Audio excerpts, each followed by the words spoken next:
To all students, हाँ next हम blood circulatory system के बारे में पढ़ेंगे। ह्यूमन फिजियोलॉजी की सीरीज चला रखी है हमने। इसके अध्ययन को हम क्या कहते हैं? हीमेटोलॉजी कहते हैं। यानी ब्लड के स्टडी को हम क्या कहते हैं? हीमेटोलॉजी कहते हैं। और ब्लड क्या है? एक तरल संयोजी ऊतक है। इसकी औसतन मात्रा कितनी होती है? 5 to 6 लीटर होती है बॉडी में। और परसेंटेज के बेस पर देखें तो बॉडी के भार का 7 to 8% होता है। इसमें कोलेजन और इलास्टिन रेशे नहीं पाए जाते हैं। ठीक है। ब्लड का दो कंपोजिशन है, एक तो ब्लड प्लाज्मा और दूसरा है फॉर्म्ड एलिमेंट्स। ब्लड प्लाज्मा 55% होता है और इसका प्लाज्मा का कलर होता है हल्का पीला। पीएच होता है 7.2 to 7.4, यानी बेसिक मीडियम होता है। एल्केलाइन होता है। सर्वाधिक 90 to 92% क्या वाटर प्रेजेंट होता है। 6 to 8% प्लाज्मा प्रोटीन्स होते हैं। और glucose, amino acid, cholesterol, urea ये सब प्रेजेंट होते हैं। सोडियम आयन, क्लोराइड आयन और बाइकार्बोनेट आयन प्रेजेंट होते हैं। फॉर्म्ड एलिमेंट्स में क्या होता है? 80 to 120 मिलीग्राम पर डेसीलीटर प्रेजेंट होता है। और कोलेस्ट्रॉल कितना होता है? 225 से कम प्रेजेंट होता है। और यूरिया कितना होता है? 20 to 40 mg/dl प्रेजेंट होता है। ठीक है, ये फॉर्म्ड एलिमेंट्स में प्रेजेंट होता है। उसके बाद प्लाज्मा प्रोटीन की बात करें तो ये प्लाज्मा प्रोटीन यहाँ है ना, ये इंपॉर्टेंट है। निर्माण कहाँ होता है इनका? यकृत में, लीवर में इनका फॉर्मेशन होता है। फॉर्मेशन कहाँ होगा इनका? लीवर में। किसका? प्लाज्मा प्रोटीन्स का। और कौन कौन से होते हैं? एल्ब्यूमिन, ग्लोब्यूलिन और फाइब्रिनोजन। एल्ब्यूमिन सर्वाधिक मात्रा में प्रेजेंट होता है। कॉलॉइड परासरण दाब को बनाने का काम करता है। ठीक है, कॉलॉइड होता है और परासरण दाब को मेंटेन करने का। फिर है ग्लोब्यूलिन प्रोटीन, ये भी कॉलॉइड होता है। फाइब्रिनोजन, इसको डिटेल में देखते हैं। एल्ब्यूमिन जो होता है कॉलॉइडल एस्मोटिक प्रेशर को बनाने का काम करता है। सर्वाधिक मात्रा में पाया जाने वाला एल्ब्यूमिन प्रोटीन है। और पानी की मात्रा को पकड़ के रखता है, यानी वाटर को रिटेन करके रखता है। इसकी कमी से बॉडी में जल एकत्रित होने लगता है और जिसको एडिमा डिजीज कहते हैं। इसके कारण शरीर फूला हुआ लगता है और इसके कारण एडिमा डिजीज होती है। किसकी कमी से? एल्ब्यूमिन की कमी से। ये क्वेश्चन आता है। दूसरा प्लाज्मा प्रोटीन अपने पास है ग्लोब्यूलिन। ग्लोब्यूलिन क्या है? 3 तरह के होते हैं, अल्फा ग्लोब्यूलिन, बीटा ग्लोब्यूलिन और गामा ग्लोब्यूलिन। 3 प्रकार के हैं। अल्फा ग्लोब्यूलिन क्या है? इसके एग्जाम्पल देते हैं एंजियोटेंसिन और अल्फा एंजियोटेंसिन। ये 2 तरह के अपने पास एग्जाम्पल हैं किसके? अल्फा ग्लोब्यूलिन के। और एफिज्मा में इसका उपचार करने के लिए एंटीट्रिप्सिन। एक तो एंजियोटेंसिन और दूसरा है अल्फा एंटीट्रिप्सिन। बीटा ग्लोब्यूलिन का ट्रांसफरिन। बीटा ग्लोब्यूलिन का एग्जाम्पल क्या हो गया? ट्रांसफरिन। ये आयरन के स्थानांतरण में यूज़ होता है। ये प्रोटीन आयरन को ट्रांसफ़र करने के लिए यूज़ होता है। ट्रांसफरिन नाम है ना, ठीक है। गामा ग्लोब्यूलिन क्या होता है? एंटीबॉडीज़ में पाया जाता है। लसिका ऊतकों में संश्लेषित होता है। कहाँ पाया जाता है? एंटीबॉडीज़, लसिका ऊतकों में बनता है। एंटीबॉडीज़ होती है इसका गामा ग्लोब्यूलिन्स। ठीक है, ये तीनों कौन हो गए? ये दोनों कौन हो गए अपने पास? प्लाज्मा प्रोटीन हो गए। तीसरा अपने पास है फाइब्रिनोजन। थर्ड कौन है? फाइब्रिनोजन। ये निष्क्रिय फॉर्म में होता है और एक्टिन फाइब्रिन में जब ब्लड क्लोटिंग होती है ना तब ये यूज़ होता है। ठीक है, तो 3 तरह के प्लाज्मा प्रोटीन अपन ने देख लिए। नेक्स्ट ब्लड फ्लूइड, एक बार फिर से इंट्रोडक्शन वाला पार्ट है जो मैंने थोड़ा फेयर करके लिखा था। परिवहन होता है, न्यूट्रिशन का परिवहन, ऑक्सीजन का परिवहन, ब्लड का फंक्शन। ठीक है, कोलेजन, इलास्टिन, प्रोटीन नहीं होते हैं। वेस्ट प्रोडक्ट और CO2 का परिवहन कोशिका से करता है। ब्लड का ये फंक्शन बताया। ब्लड फ्लूइड का, ब्लड फ्लूइड में 2 तरह की फ्लूइड हैं, ब्लड है और लिम्फ है। इंट्रासेलुलर फ्लूइड जो कि कोशिका भीतर होता है और एक्स्ट्रा सेलुलर फ्लूइड जो कि कोशिका के बाहर होता है। ठीक है, ये फ्लूइड है, ECF की बात हो रही है। ब्लड जो है ये बॉडी फ्लूइड की बात हो रही है, ये ब्लड की बात होगी। ओरिजिन कहाँ होगा? ब्लड की उत्पत्ति कहाँ से है? मेसोडर्म से है। ब्लड की स्टडी को क्या कहते हैं? हेमेटोलॉजी कहते हैं। तरल विशिष्ट संयोजी ऊतक है। ठीक है, ब्लड क्या है? सॉफ्ट कनेक्टिव टिश्यू है। पीएच होता है 7.4, यानी हल्का क्षारीय। ब्लड होता है प्लाज्मा और फॉर्म्ड सेल्स, 2 तरह के एलिमेंट्स उसमें होते हैं। ठीक है, अभी देख लिया ECF प्लाज्मा, यानी कि ECF जो इसका रंग हल्का पीला, ब्लड क्लॉटिंग में हेल्प और फैक्टर प्लाज्मा में प्रेजेंट होते हैं। ये सब देख लिया अपन ने पिछले वाले पेज में, है ना। न्यूट्रिएंट्स ये प्रेजेंट होते हैं। हीमोग्लोबिन 90% होता है। एंटीबॉडीज़ प्रेजेंट होती है। यूरिया प्रेजेंट होता है। ठीक है, प्रोटीन्स में क्या कहते हैं? एल्ब्यूमिन, ग्लोबिन, फाइब्रिन, ये तीनों प्रोटीन्स भी देख लिए। और ये ट्रांसपेरेंट ब्लड होता है। 90% वाटर होता है। 6 to 8% प्रोटीन होता है। ये सब अपन ने ब्लड के बारे में देख लिया। अब नेक्स्ट हम देखते हैं फॉर्म्ड एलिमेंट्स के बारे में। नेक्स्ट विटामिन्स के बारे में देखते हैं। और एंटीकोगुलेंट देखते हैं। एंटीकोगुलेंट सब्सटेंस हेपेरिन प्रेजेंट होता है, बेसोफिल कोशिकाओं से स्राव होता है। ये क्वेश्चन आता है कि हेपेरिन कहाँ से स्राव होता है? बेसोफिल कोशिकाओं से। एंटीकोगुलेंट है। प्लाज्मा में रक्त स्कंदन कारक न हो तो उस प्लाज्मा को क्या कहते हैं? सीरम कहते हैं। अगर प्लाज्मा में से ब्लड कोगुलेंट जो फैक्टर्स है उनको हटा दिया जाए तो बचा हुआ प्लाज्मा क्या कहा जाएगा? सीरम कहा जाएगा। ये क्वेश्चन भी बनता है। फॉर्म्ड एलिमेंट्स कौन कौन से देखते हैं? अभी तो प्लाज्मा की बात हो गई, अब दूसरा जो पार्ट है ना फॉर्म्ड एलिमेंट्स, वो यानी इसमें क्या होता है? रुधिर कोशिका यानी आरबीसी डब्ल्यूबीसी सब कुछ आएगा, प्लेटलेट्स सब आएंगे। ठीक है, तो इस प्रोसेस को हम क्या कहते हैं? इन रुधिर कोशिकाओं के बनने की प्रोसेस को हीमेटोपोएसिस कहते हैं। ब्लड फॉर्मेशन की जो प्रोसेस होती है ना आरबीसी के फॉर्मेशन की, उस प्रोसेस को क्या कहते हैं? हीमेटोपोएसिस कहते हैं। फॉर्मेशन रेड बोन मेरो में जब ये ब्लड बनता है ना लाल अस्थि मज्जा में, तो वो ब्लड कार्पल्स बनती हैं, उसको हीमेटोपोएसिस कहते हैं। अब ये दो तरह के होते हैं, पता है हमें, आरबीसी होती है और डब्ल्यूबीसी होते हैं, और तीसरा होता है ब्लड प्लेटलेट्स। ठीक है, सबसे पहले हीमेटोपोएसिस वाली प्रोसेस यानी आरबीसी बनने की प्रोसेस जो है उसके बारे में, आरबीसी के बारे में देखते हैं। आरबीसी की संख्या कितनी होती है? 45 to 50 लाख होती है। आरबीसी की संख्या कितनी होती है? 45 लाख से 50 लाख तक होती है। ठीक, 5 mm यानी मिलियंस 5 मिलियन यानी 50 लाख पर cubic mm of blood present होता है मेल में। मेल में इतना होता है 50 लाख, और 45 लाख यानी कि 4.5 मिलियन पर क्यूबिक mm ऑफ ब्लड कितने प्रेजेंट होता है? फीमेल में। फीमेल में कम होता है, मेल में ज़्यादा होता है। आरबीसी का जीवन काल 120 डेज, सबको पता है। शेप क्या होता है? द्विअवतल यानी बाई कॉनकेव शेप होता है, सर्कुलर शेप होता है। इसका क्षेत्रफल अधिक हो इसलिए इसका सरफेस ऐसा होता है। ठीक है, बाई कॉनकेव होने का मीनिंग क्या रहा, क्यों ऐसा होता है? क्योंकि इसका सरफेस एरिया ताकि बढ़ सके, ताकि इसमें ऑक्सीजन ज़्यादा से ज़्यादा बाइंड हो सके। मानव आरबीसी 7 to 8 माइक्रोमीटर तक की होती, माइक्रो एम तक होती है। लार्जेस्ट जो आरबीसी होती है वो एम्फीबिया की होती है, कॉन्गो इल की। एम्फ्यूमा कॉन्गो इल में लार्जेस्ट आरबीसी होती है। एम्फीबिया नहीं, एम्फ्यूमा। और स्मॉलेस्ट आरबीसी किसकी होती है? मस्क डियर की होती है। तो ये हमने स्मॉलेस्ट आरबीसी मस्क डियर की देखी। अब हेमेटोपोएसिस क्या है? हेमेटोपोएसिस भ्रूणीय अवस्था में आरबीसी का निर्माण, यानी कि आरबीसी के निर्माण की प्रक्रिया को हेमेटोपोएसिस कहते हैं। लेकिन भ्रूणीय अवस्था में आरबीसी कहाँ बनता है? यकृत की प्लीहा में बनता है, और योगसैक सबसे पहले बनता है। ठीक है, अब है यहाँ पर ये जो है ना द्विअवतल होना, ये क्या है? एक तरह का अडेप्टेशन है। परिपक्व आरबीसी का उभयावतल आकार होना, केंद्रक और कोशिकाओं की अनुपस्थिति होना, अदर ऑर्गेनेलिस भी नहीं होते हैं और न्यूक्लियस भी नहीं होता ब्लड आरबीसी में, हमें पता है। तो क्यों नहीं होता? एक प्रकार का अडेप्टेशन है, ताकि हीमोग्लोबिन अधिक से अधिक इसमें आ सके। ठीक है, हीमोग्लोबिन अधिक से अधिक आ सके और अधिक हीमोग्लोबिन ऑक्सीजन के मॉलिक्यूल से बाइंड हो सके। तो ये नहीं पाया जाना किसका? न्यूक्लियस का, अदर ऑर्गेनेलिस का। ये एक तरह का अडेप्टेशन है, और इसका शेप का बाई कॉनकेव होना ये भी। अब देखते हैं volume of blood occupied by RBC. लाल रुधिर कणिका का आयतन रक्त द्वारा बढ़ने को क्या कहते हैं? हेमेटोक्राइट कहते हैं। यानी कि लाल रुधिर कणिका का आयतन अगर बढ़ जाता है, volume of blood occupied by RBC, तो इसको क्या कहते हैं? हेमेटोक्राइट कहते हैं। अब abnormal rise in number of RBC, RBC का अगर अत्यधिक मात्रा में यानी असामान्य वृद्धि हो जाए तो वो क्या कहा जाता है? पॉलीसाइथेमिया कहा जाता है। पॉलीसाइथेमिया मतलब अधिक बनना, किसका? ब्लड आरबीसी का अधिक बन जाना। तो एक्सरसाइज करने पर और हाई एल्टीट्यूड में रहने वाले लोगों में आरबीसी की संख्या ज़्यादा होती है। ठीक है, तो ये पॉलीसाइथेमिया कहा जाता है। और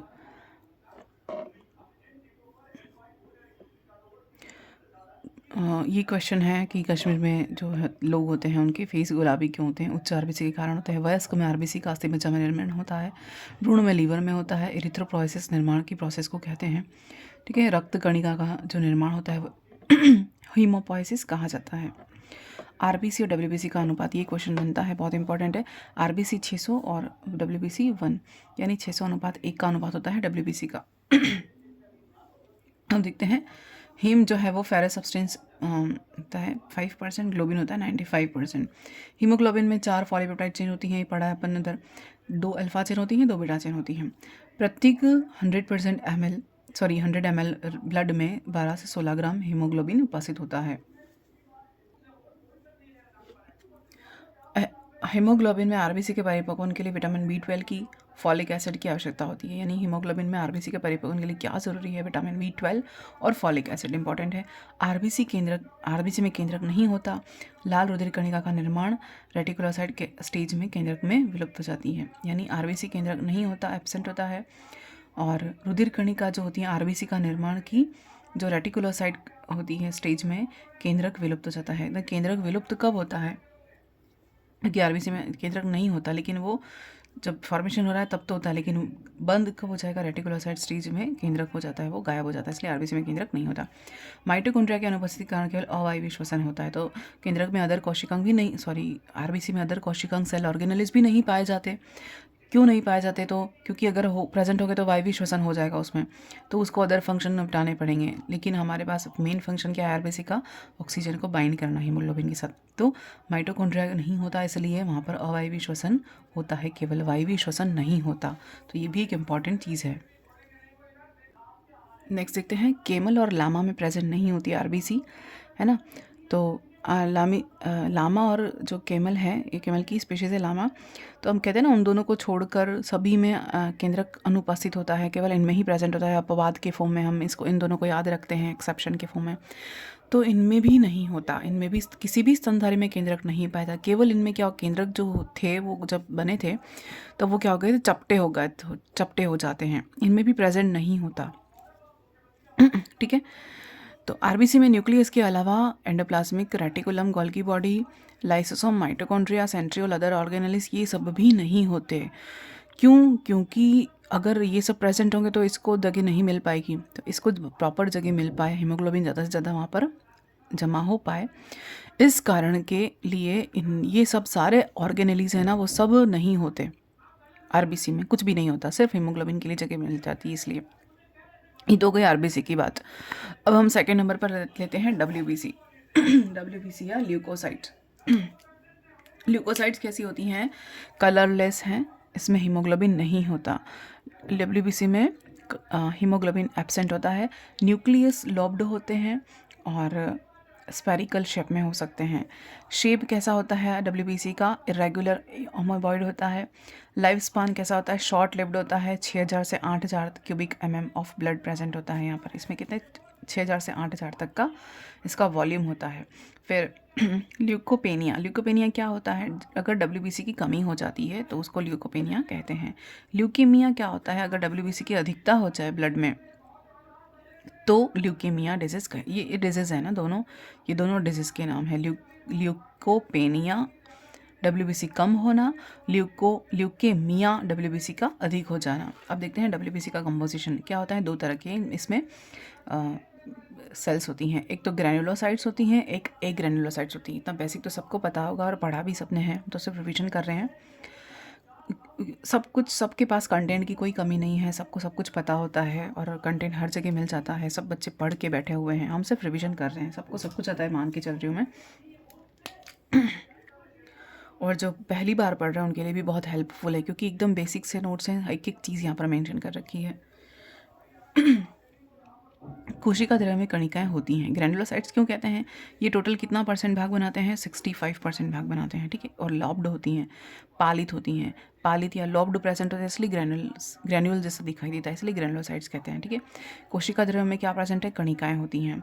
न्यूक्लियस लॉब्ड होता है, इसका केंद्रक कैसा है, पालित होता है, लॉब होते हैं।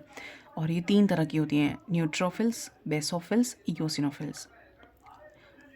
ग्रैन्युलोसाइट्स कितने होती हैं, 3 होती हैं, NBE, ठीक है, GNEB ऐसे याद रख सकते हैं, GNEB। ग्रैनुलोसाइट्स कितनी हैं, 3 हैं, NEB। न्यूट्रोफिल्स, बेसोफिल्स और इओसिनोफिल्स। ये हमेशा हमें याद रखना पड़ता है, रटना पड़ता है, क्योंकि भूल जाते हैं, कन्फ्यूजन होता है, इन दोनों में बहुत कन्फ्यूजन होता है। ग्रैनुलोसाइट्स कितनी होती हैं, अपालित होती हैं, लॉब्ड नहीं प्रेजेंट होते हैं और 35% होती हैं ओनली। और कोशिका द्रव्य में कणिकाएं नहीं होती हैं। ये कितने टाइप की होती हैं, 2 टाइप की होती है। कौन कौन सी, मोनोसाइट्स और लिम्फोसाइट्स। मोनोसाइट और लिम्फोसाइट, ML, ठीक है, ML। तो ये ध्यान में रखना है।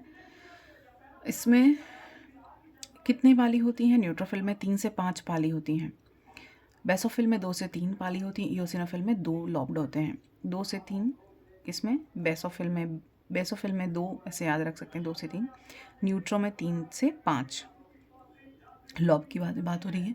ये तो इसमें तो इनमें तो लॉब होता ही नहीं है, ग्रेनुल्स प्रेजेंट नहीं होते हैं। न्यूक्लियस कैसा होता है, चपटा होता है, स्फेरिकल, सॉरी न्यूक्लियस गोल होता है ना। और ये जो कोशिका होती है चपटी होती हैं। मोनोसाइट्स और लिम्फोसाइट ये दोनों याद रखने हैं। नेक्स्ट देखते हैं, ये कितनी होती हैं 35% और ये कितनी होती हैं 65%। इनकी मात्रा ज़्यादा होती है, इनकी मात्रा कम होती है। नेक्स्ट देखते हैं न्यूट्रोफिल्स, एक एक के बारे में डिटेल में पढ़ेंगे। न्यूट्रोफिल्स सबसे पहले देखते हैं ये क्या होते हैं, ये पैथोजेंस को खाने का काम करेंगे, यानी कि भक्षण का काम करेंगे, रोगाणुओं को खाने का काम करेंगे। न्यूक्लियस कैसा होता है, 3 से 5 पाली होता है। मोस्ट अबंडेंटली प्रेजेंट यानी 62%। सबसे ज़्यादा कौन सी मात्रा में होता है, सबसे ज़्यादा मात्रा में क्या प्रेजेंट होता है, न्यूट्रोफिल 62% होता है। और पॉलीमॉर्फिक न्यूक्लियस होता है, कैसा पॉलीमॉर्फिक न्यूक्लियस होता है। They can be stained by neutral dyes यानी उदासीन डाई के द्वारा इनको स्टेन कर सकते हैं। और इनका रोल क्या है, फेगोसाइटिक यानी कि पैथोजेंस या रोगाणुओं का भक्षण करना। किसका, न्यूट्रोफिल की बात कर रहे हैं, हो गया न्यूट्रोफिल पहला अपने पास। दूसरा क्या है, बेसोफिल, बहुत इंपॉर्टेंट है, यहाँ से क्वेश्चन आते हैं क्योंकि मास्ट सेल्स हैं, हिपेरिन है, हिस्टामिन है, इनके बारे में क्वेश्चन आते हैं। तो बेसोफिल्स क्या हैं, बेसोफिल यानी कि क्षार, तो ये मिथाइल ब्लू से अभिरंजित होते हैं। किससे, मिथाइल ब्लू से अभिरंजित होते हैं। इसका न्यूक्लियस कैसा है, 2 से 3 पाली होता है, देख लिया। असामान्य पिंड होते हैं। इसकी मात्रा कितनी होती है, 0.5 to 1%। ये कम मात्रा में, सबसे कम मात्रा में होते हैं, 0.5 to 1% ओनली। और इनमें क्या, हिपेरिन और हिस्टामिन दोनों पाए जाते हैं, यहाँ से ही सीक्रेट होते हैं ना।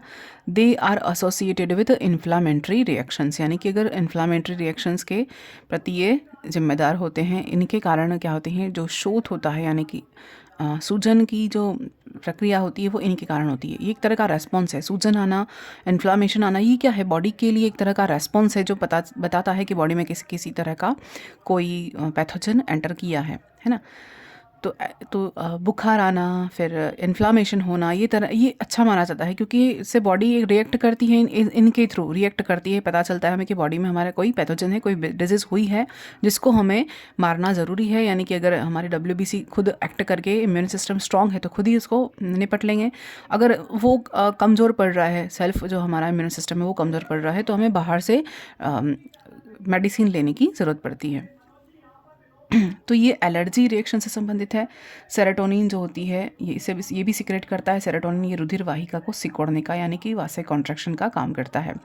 हिस्टामिन सेरोटोनिन का सिक्रेशन करता है। क्या, histamine, serotonin, heparin, mast cell सबका सिक्रेशन कौन करता है, बेसोफिल से होता है। ध्यान रखना है, बहुत इंपॉर्टेंट है।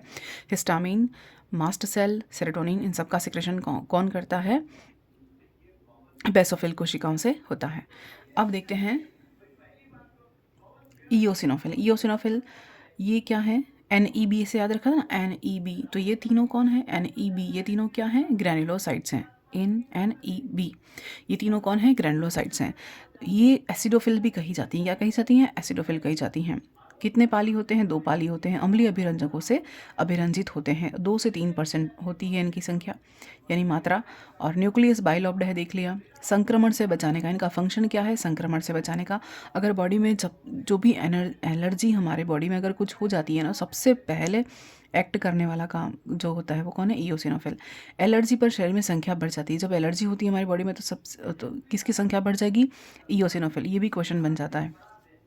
कृमि संक्रमण से लड़ने में सहायक, हेलमिंथिस डिजीज होती है ना, सारी की सारी जो हमने इनवर्टिब्रेट्स में सारे पढ़े हुए हैं, हेलमिंथिस है ना, उन प्लेटी एस के सब के बारे में पढ़ रखा है। तो हेलमिंथिस डिजीज से लड़ने के लिए सबसे ज़्यादा इंपॉर्टेंट कौन है, ईओसिनोफिल से इंपॉर्टेंट है। ठीक है, ये हो गया ईओसिनोफिल के बारे में। अब हम देखते हैं ए ग्रैनुलोसाइट की दोनों कणिकाएँ, मोनोसाइट और लिम्फोसाइट, दोनों के बारे में पढ़ेंगे। मोनोसाइट तो हैं, वो क्या करेंगी, उनका केंद्र कैसा होता है, गोलाकार होता है। ठीक है, और लार्जेस्ट WBC हैं। लार्जेस्ट सबसे बड़ी कौन सी है, मोनोसाइट्स हैं।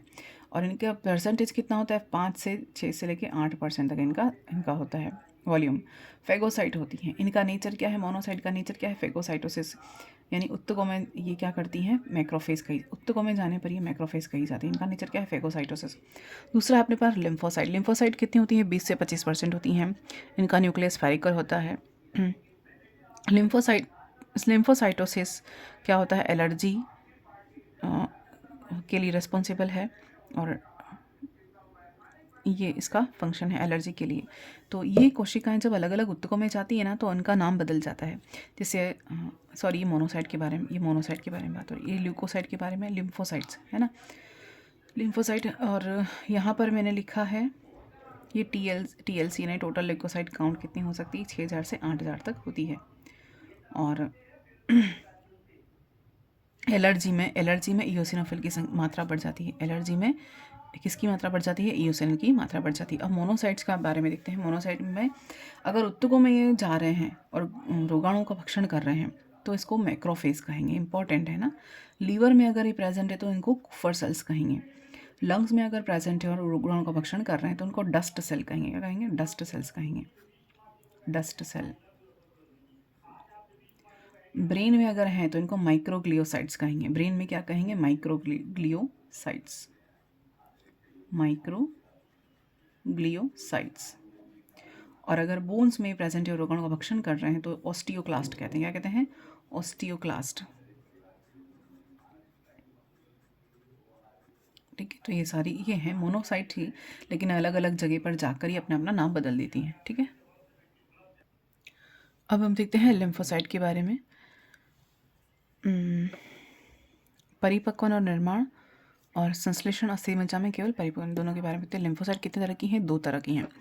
पहली तो है अपने पास बी लिम्फोसाइट, दूसरी है अपने पास टी लिम्फोसाइट। ठीक है, लिम्फोसाइट्स क्या होती हैं, लिम्फोसाइट्स का फॉर्मेशन कहाँ होता है, अस्थि मज्जा में होता है, इम्यूनिटी में हेल्प करती हैं और इनका कार्य क्या है, तरल प्रतिरक्षा, यानी लिक्विड मीडियम में जो प्रतिरक्षा मिलती है तरल माध्यम में, वो कौन सी होती है, कौन प्रोवाइड कराता है, लिम्फोसाइट प्रोवाइड कराते हैं।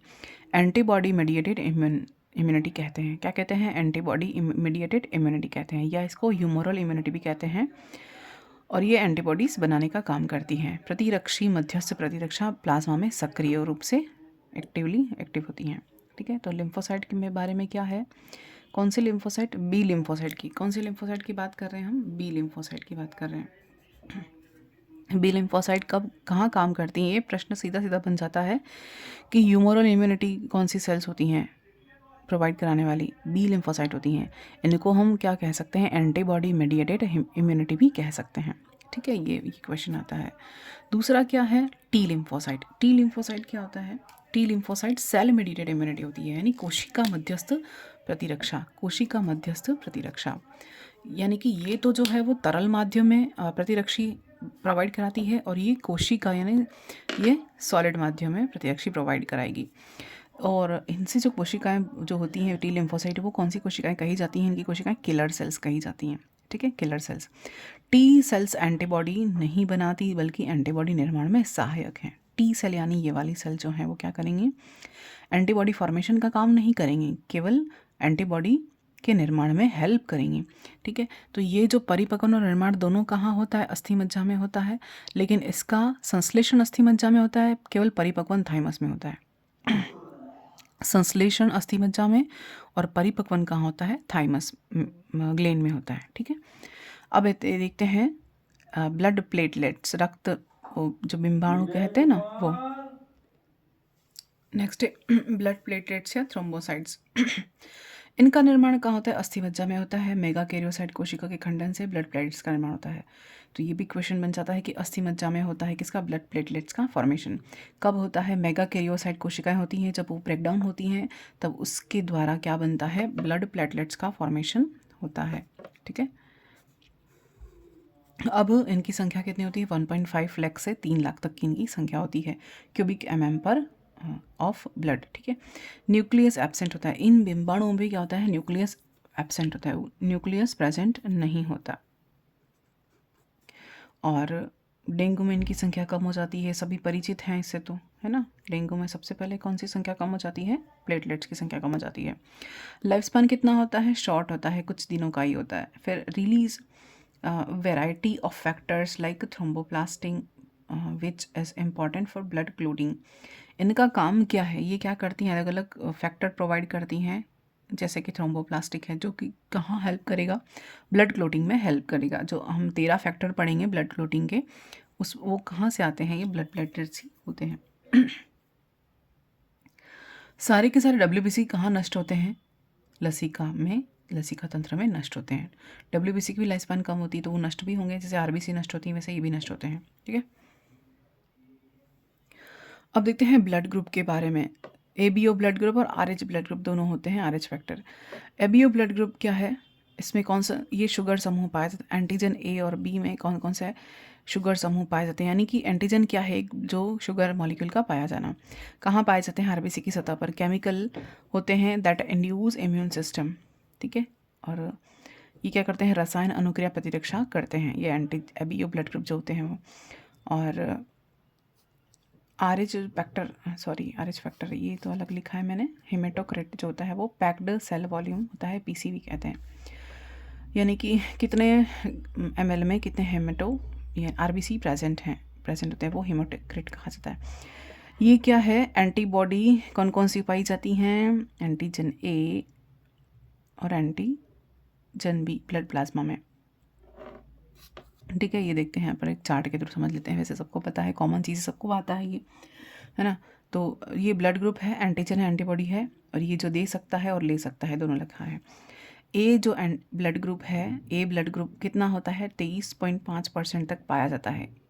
ठीक है, और बी ब्लड ग्रुप का कितना होता है? 34.5%।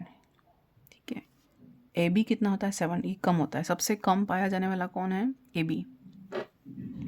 सबसे अधिक पाया जाने वाला कौन है? 34.5। ये ओ और बी ये दोनों सबसे ज़्यादा मात्रा में पाए जाते हैं। ए और ए बी सबसे कम होते हैं। सबसे कम तो ये होता है ए बी, 23% है, अच्छा है। अब एंटीजन, ए ब्लड ग्रुप जिन व्यक्तियों का होता है उनमें कौन सा एंटीजन होगा? उनमें ए एंटीजन पाया जाता है। ठीक है, और एंटीबॉडी कौन सी होगी? बी। एंटीबॉडी कौन सी होगी? बी एंटीबॉडी प्रेजेंट होगी। और ये किन किन को रक्त दे सकता है? ए और ए बी वालों को दे सकता है। ले किन किन से सकता है? ए से ले सकता है, ओ से ले सकता है। ठीक है, अब हम देखते हैं ना कि सबसे ज़्यादा जो सार्वत्रिक डोनर अगर कहते हैं ना कि सार्वत्रिक दाता अगर पूछा जाता है तो कौन सा था? O negative. एक ऑप्शन में आता है ओ पॉजिटिव और ओ नेगेटिव, दो ऑप्शन में है। आप पूछा जाए आपको कि सार्वत्रिक दाता कौन है, तो आपको दोनों में से कौन सा सही करना है। 4 ऑप्शन में से ए भी कहीं कुछ भी डाल देंगे तो ये वाला ऑप्शन सही है। ओ नेगेटिव जो होता है ना, ये सार्वत्रिक दाता है। क्यों? क्योंकि इसमें कोई एंटीबॉडी, ये एंटीजन नहीं पाए जाते, तो ये सबसे ज़्यादा सुविधाजनक होता है। सबसे ज़्यादा कोई हार्मफुल, या हम कहेंगे कि साइड इफ़ेक्ट वाला कुछ भी नहीं होता। ओ नेगेटिव सबसे ज़्यादा सार्वत्रिक दाता कहा जाता है। अब बी है, उसमें एंटीजन कौन सा पाया जाएगा? बी। इसी के बेस पर एंटीजन का नाम रखा है। और ये एंटीजन क्या है? शुगर के मॉलिक्यूल्स जो कि कहाँ पाए जाते हैं? उसकी RBC की सरफेस पर पाए जाते हैं। अब एंटीबॉडी कौन सा होगा? इसमें ए एंटीबॉडी पाई जाएगी। इसको स्मॉल से लिखते हैं हम, लेकिन मैंने यहाँ पर कैपिटल से लिखा है, स्मॉल है, प्रेजेंट होगा। एंड ये किसको दे सकता है ब्लड? बी वाले किसको ब्लड दे सकते हैं? बी और ए बी वालों को दे सकते हैं। और किससे ले सकते हैं? बी और ओ से ले सकते हैं। ए बी जो ब्लड ग्रुप है उनमें कौन सी एंटीजन पाए जाएंगे? ए बी एंटीजन पाए जाएंगे। एंटीबॉडी होगी क्या? नहीं होगी, कोई एंटीबॉडी प्रेजेंट नहीं होगी, नील होगी। और ये किसको दे सकते हैं? ए बी, सिर्फ ए बी वालों को ही दे सकते हैं। और ले किसे सकते हैं? सबसे ले सकते हैं, सार्वत्रिक ग्राही कहे जाते हैं ना। ओ जो है उसमें एंटीजन तो प्रेजेंट नहीं होगा, नील होगा। कोई एंटीजन प्रेजेंट नहीं होता ओ वाले में। और एंटीबॉडी कौन सी होगी? दोनों ही, ए और बी दोनों एंटीबॉडी की। और किस किस को ब्लड दे सकते हैं? दे तो सकते हैं ये किस किस को? ए बी और सबको ये ब्लड दे सकते हैं। और ले किस किस से सकते हैं? ओ से ही ले सकता है।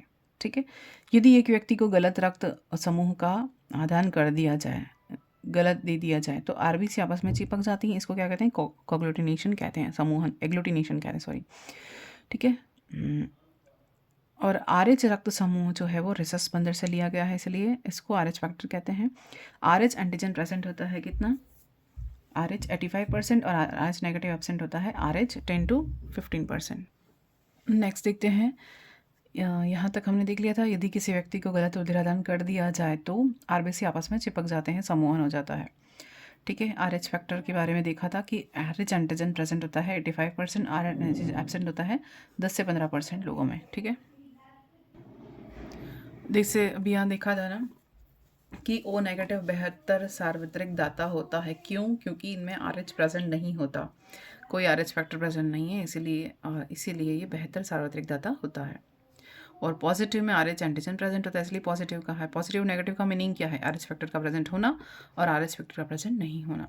ठीक है, अब RH असंगतता क्या होती है? यह क्या है? RH तो एक ग्लाइकोप्रोटीन है, RBC की सतह पर पाया जाता है।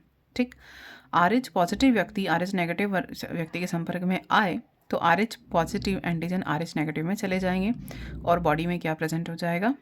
बॉडी में RH एंटीबॉडीज बनाएगा। इस बेस पर हम यहाँ पर एक फिनोमेनन देखेंगे कि RH नेगेटिव मादा प्लस RH पॉजिटिव पिता, अगर इन दोनों का जो बच्चा या बालक है वो पहला बालक तो स्वस्थ होगा, ठीक है, लेकिन दूसरे बालक में उसकी डेथ हो जाएगी। क्यों? देखते हैं। प्रथम गर्भावस्था के दौरान माँ का रक्त बालक के रक्त से पृथक रहता है, लेकिन प्रसव के वक्त RH पॉजिटिव फिटस का रक्त लीक होकर माता के रक्त में चला जाता है। ठीक है, माता के भीतर इस प्रकार अब RH एंटीजन पहुंच जाता है। ठीक है, पहले बच्चे और दूसरे बच्चे के बीच गैप होता है और इस दौरान माता के बॉडी में क्या हो जाता है? RH एंटीजन के खिलाफ बहुत सारी एंटीबॉडी बन जाती हैं। अब क्या करेगा? अगर दूसरी बार कंसीव किया जाता है तो दूसरी बार जो RH नेगेटिव है वो क्या करेगा? दूसरी बार जो बालक है उसके कारण अगर दूसरी बार गर्भधारण हो तो यह RH एंटीबॉडी क्या करेगी?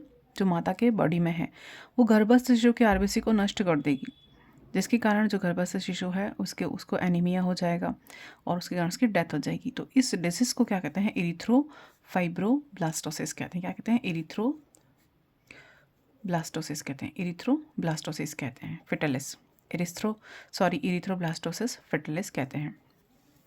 ठीक है, तो ये वाला फिनोमिनन हमने देखा।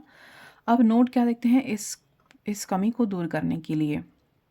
तो प्रसव के समय ही माता को क्या देना चाहिए? RH एंटीजन या एंटी RH एंटीबॉडी की एक इंजेक्शन लगाते हैं। जो RH नेगेटिव माता में यदि शिशु में RH पॉजिटिव एंटीजन भी आ जाए तो माता का रक्त उसके खिलाफ RH एंटीबॉडी नहीं बना पाता। ठीक है, अगर ब्लड मिक्स भी हो जाए सेकेंड कंसीव में तो उसके खिलाफ एंटीबॉडी नहीं बन पाएगी, तो जो बेबी है वो सुरक्षित रहेगा। तो 48 घंटे के भीतर, प्रसव के 48 घंटे के भीतर हम कौन सा इंजेक्शन लगाना पड़ता है? रोगम डी इंजेक्शन। ये इंपॉर्टेंट है, कौन सा इंजेक्शन लगता है? रोगम डी। ठीक है, ये ध्यान रखना है। नेक्स्ट है ब्लड क्लोटिंग, हीमोस्टेसिस।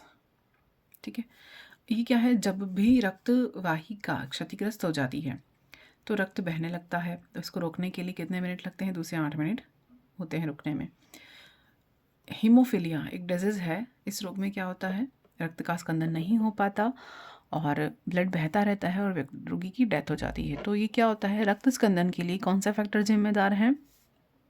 मैकफर्लिन ने क्या किया था? एक कास्केड थ्योरी दी थी। उस कास्केड थ्योरी के अकॉर्डिंग क्या बताया कि रक्त स्कंदन के लिए 13 फैक्टर जिम्मेदार हैं। ये 13 फैक्टर क्या करते हैं? ये रक्त को स्कंदित करने का काम करते हैं। हेपेरिन के कारण बॉडी में ब्लड कोगुलेट नहीं होता, ब्लड क्लोटिंग नहीं होती। जब तक ब्लड रुधिर जो है वो शरीर में है तब तक तो हेपेरिन क्या करता है? उसे जमने नहीं देता, लेकिन बॉडी के बाहर आता ही वो जम जाता है। लेकिन इनमें हीमोफीलिया वाले रोगी होते हैं उनमें ब्लड जमता नहीं है और वो क्या होता है? फ्लो होता रहता है, क्लोटिंग नहीं होती। तो क्यों होता है ऐसा? आगे देखेंगे। ये हम डिजीज जब जेनेटिक्स पढ़ते हैं उनमें हम डिजीज़ पढ़ते हैं ना, उसके अंदर भी ये इसको डिटेल में पढ़ते हैं। बाहर आते ही क्या होता है? हेपेरिन इनएक्टिव हो जाता है।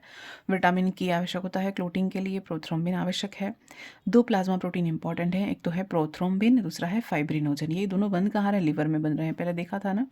विटामिन के भी प्रोथ्रोम्बिन के द्वारा ये भी लिवर में बनता है। और कैल्शियम आयन रिस्पॉन्सिबल है, बिल्कुल। रक्त स्कंदन में 4 चरण होते हैं और 4 उत्पाद होते हैं। पहला तो है थ्रोम्बोप्लास्टिन, दूसरा है थ्रोम्बोनिन और थ्रोम्बिन, फाइब्रिन और क्लोट। ये 4 प्रोसेस हैं।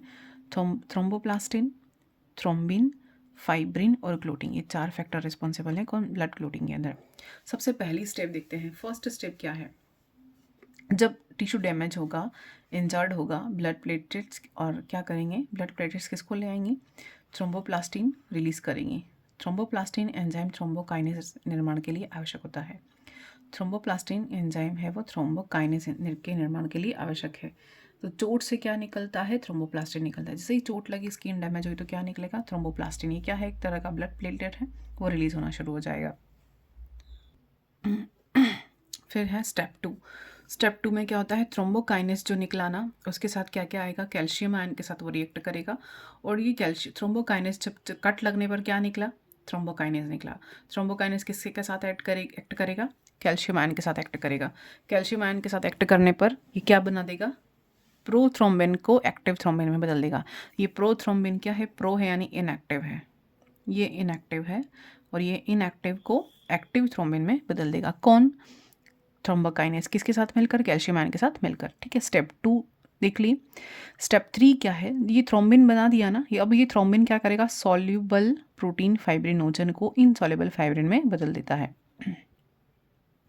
जब तक ये फाइब्रिनोजन सॉल्युबल है तब तक वो डिज़ोल्व हो जाएगा। अब लेकिन ये इनसॉल्युबल फॉर्म में आने के बाद वो फाइबर बनाने का फॉर्मेशन शुरू कर देगा, यानी कि जालियाँ बनाने शुरू कर देगा। फाइब्रिन क्या? रेशे जम जाएंगी ताकि ब्लड रुक जाए। तो ये कौन करेगा? ये थ्रोम्बिन, ये जो बना ना थ्रोम्बिन, ये थ्रोम्बिन क्या करेगा?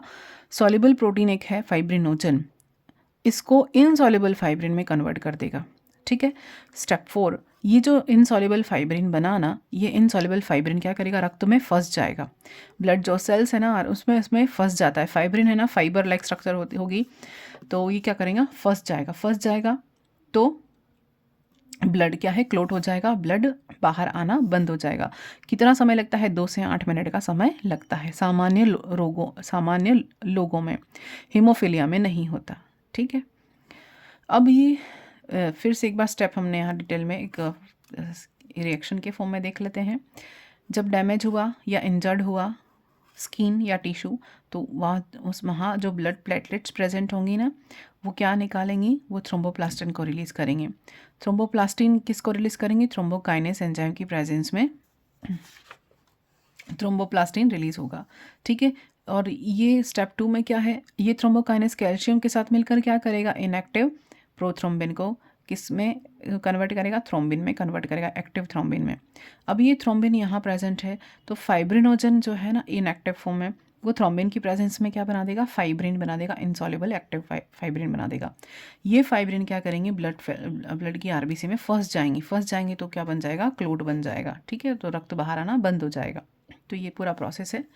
इसके लिए 13 फैक्टर काम करते हैं।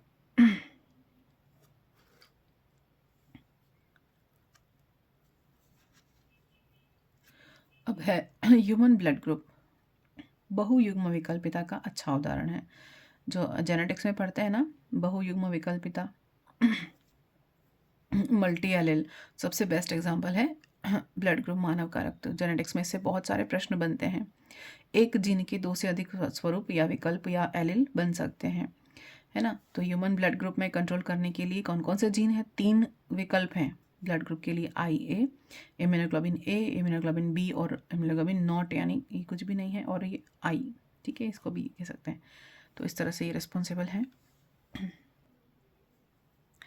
अब देखते हैं, इसी को मैं एक बार फिर से समझा देती हूँ, थोड़ा फेयर साफ सुथरा लिखा है। कौन सी प्रक्रिया है? रक्त स्कंदन की प्रक्रिया। कब होगी? उत्तक में चोट लगने पर। क्या क्या है अपने पास? एक तो क्या होगा? सबसे पहले वैसो कॉन्ट्रैक्शन, यानी रुधिर प्लाज्मा वाहिका संकुचित हो जाएगी ताकि ब्लड बाहर धीरे धीरे निकल पाए, कम निकल पाए। ठीक है। दूसरी प्रोसेस क्या होगी? प्लेटलेट प्लग का निर्माण, प्लेटलेट प्लग फॉर्मेशन होगा। तीसरी प्रोसेस क्या होगी? प्रोटीन कारक का सक्रिय हो जाना। ठीक है। अब ये सिक्वेंशियल सक्रिय होंगे, एक एक करके जितने भी 13 फैक्टर हैं अपने पास, वो 13 एक एक करके एक्टिव होंगे और अपना अपना फंक्शन निपटाएंगे। सबसे पहले क्या देखा था अपन ने? थ्रोम्बोप्लास्टिन या निकलेगा। ठीक है, थ्रोम्बोप्लास्टिन निकलेगा टिश्यू से, और थ्रोम्बोकाइनेस एंजाइम की प्रेजेंस में ये क्या करेगा? कैल्शियम के साथ मिल जाता है। कैल्शियम के साथ मिलकर क्या बना देगा? ये विटामिन के की प्रेजेंस में प्रोथ्रोम्बिन का संश्लेषण होता है। विटामिन के के बाद क्या होगा? यानी कि ये प्रोथ्रोम्बिन क्या करेगा? इनएक्टिव प्रोथ्रोम्बिन को एक्टिव थ्रोम्बिन में कन्वर्ट कर देगा। ठीक है। कौन? ये जो प्रोथ्रोम्बिन बना था वो। उसके बाद क्या होगा, सक्रिय थ्रोम्बिन क्या करेगा, निष्क्रिय फाइब्रिनोजन को फाइब्रिन में कन्वर्ट कर देगा और यही क्या करेगा, फाइब्रिन क्लोट करने का काम करेगा। अभी तीसरी बार देख रहे हैं अपन ये, है ना। अब 13 स्कंदन कारक कौन कौन से हैं देखते हैं। फाइब्रिनोजन पहला, दूसरा है, इसको हम रोमन में लिखते हैं, इस मैंने ऐसे लिखा है लेकिन ये रोमन में लिखते हैं, ठीक है। फाइब्रिनोजन, दूसरा है प्रोथ्रोम्बिन, तीसरा फैक्टर है थ्रोम्बोप्लास्टिन, फोर्थ है कैल्शियम, फिफ्थ है प्रो एसिलेरिन, सिक्स का नाम नहीं है, सेवन का है प्रो कन्वर्टिन, 8 है एंटी हीमोफिलिक ग्लोब्यूलिन, 9 है क्रिसमस फैक्टर। तो ये क्वेश्चन आता है 9, तो हम इसको रोमन में लिखते हैं, कैसे, ठीक है, सबको रोमन में लिखना है, आपको ध्यान रखेगा। 10 क्या, स्टुअर्ट कारक है। 11 क्या है, प्लाज्मा थ्रोम्बोप्लास्टिन एंटीसीडेंट है। 12 क्या है, हैगीमान कारक है। 13वां कौन सा है, फाइब्रिन स्टेबलाइजिंग फैक्टर है। तो 13 फैक्टर के नाम या तो नहीं रखने हैं, लेकिन क्या क्या पूछा जा सकता है, ये कैल्शियम आता है, फिर क्रिसमस फैक्टर पूछते हैं, स्टुअर्ट कारक इतना पूछ लेते हैं, और 13वां फैक्टर याद रखना है, ठीक है। अब फाइब्रिन थक्के को घोलने के लिए प्लाज्मा प्रोटीन कार्य करता है, प्लाज्मीन प्रोटीन। फाइब्रिन को डिजोल्व करने के लिए कौन है, प्लाज्मीन प्रोटीन कार्य करता है। तो यहाँ पर बेसोफिल क्या करती हैं, व्हाट डू बेसोफिल डू, यहाँ पर क्या करेंगे, हिस्टामिन रिलीज करेंगी, release histamine to increase blood flow to damaged tissue, release heparin to prevent blood clot, ठीक है। तो हिस्टामिन क्या करेंगे, टू इंक्रीज ब्लड फ्लो को बढ़ाने के लिए कौन है, हिस्टामिन, टू डैमेज टिश्यू, है ना, release heparin to prevent blood clot, heparin क्या करेगा, ब्लड क्लॉट को प्रिवेंट करेगा। अब देखते हैं हम सर्कुलेटरी सिस्टम के बारे में। सर्कुलेटरी सिस्टम कैसा है, ओपन टाइप का और क्लोज टाइप का, दोनों तरह का हो सकता है। ओपन टाइप का किस में होता है, मोलस्का में, ऑर्थ्रोपोडा में, हेमिकोडेटा में, है ना। और होता क्या है इसमें, हृदय के द्वारा पंप किया गया रक्त जो है वो वाहिनी में आता है, जो रक्त कोटरों में खुल जाती है, साइनस में ओपन होता है, और जो टिश्यू है वो रक्त के सीधे संपर्क में होते हैं, इसलिए ओपन टाइप कहा जाता है, ठीक है। और एग्जाम्पल है मोलस्का, ऑर्थ्रोपोडा, हेमिकोडेटा, और अपवाद के फॉर्म में क्या है, सेफेलोपोडा और ऑक्टोपस लोलिगोसिपिया, ठीक है। और क्लोज टाइप का किस में आता है, रक्त जो बंद है, एनिलिडा और कॉर्डेटा में क्लोज टाइप का रक्त परिवहन तंत्र होता है।